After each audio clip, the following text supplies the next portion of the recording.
This match in a nutshell is DK vs Fnatic in the winner's bracket of the Summit's playoffs. DK ended the group stages with a score of 4 wins and 1 loss. In addition to being the top seed in the playoffs, they were also able to choose their opponent. As of note, Fnatic was the only team to take a game off DK during the group stages. Normally we see Mushi as the mid laner for DK, but they pulled a switcheroo and put Mushi top and placed Burning mid.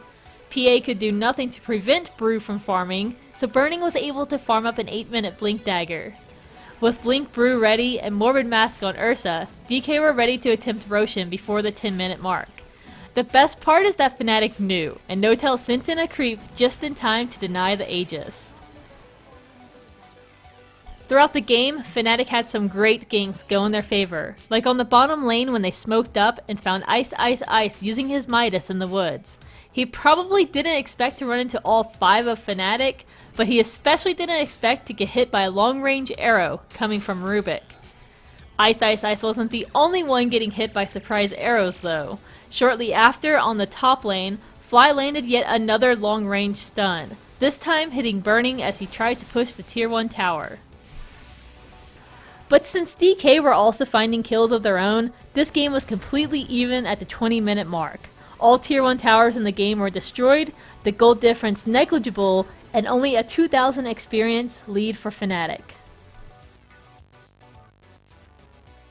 But as you know, with any Ursa in the game, there's bound to be a full-on Roche fight. DK were the ones who initiated it, but Fnatic knew it was going down, and they didn't want to just deny another Aegis.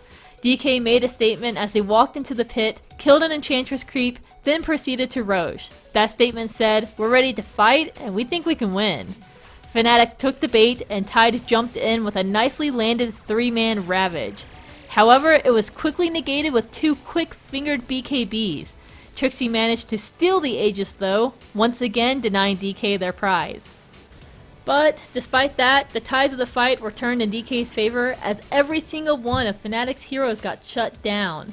With 2 BKB heroes and 3 magic immune pandas, there was no advantage given to Fnatic when they used Ravage and Eclipse.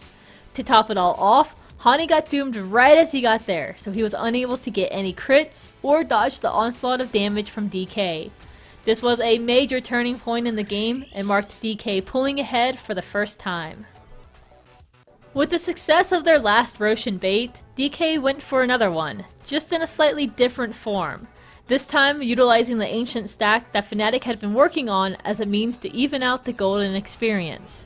With their nest egg under attack, Fnatic had no choice but to attempt to defend it, despite the odds stacked against them.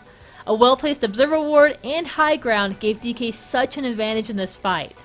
Not only did they get 3 kills out of it, but also the 5 stacks of ancients. After 2 heavily won fights, I'm sure you've guessed that DK won this game. But it is a best of 3, so next time we'll see if Fnatic can pull out a win and force a game 3, or if they'll be sent to the loser's bracket immediately.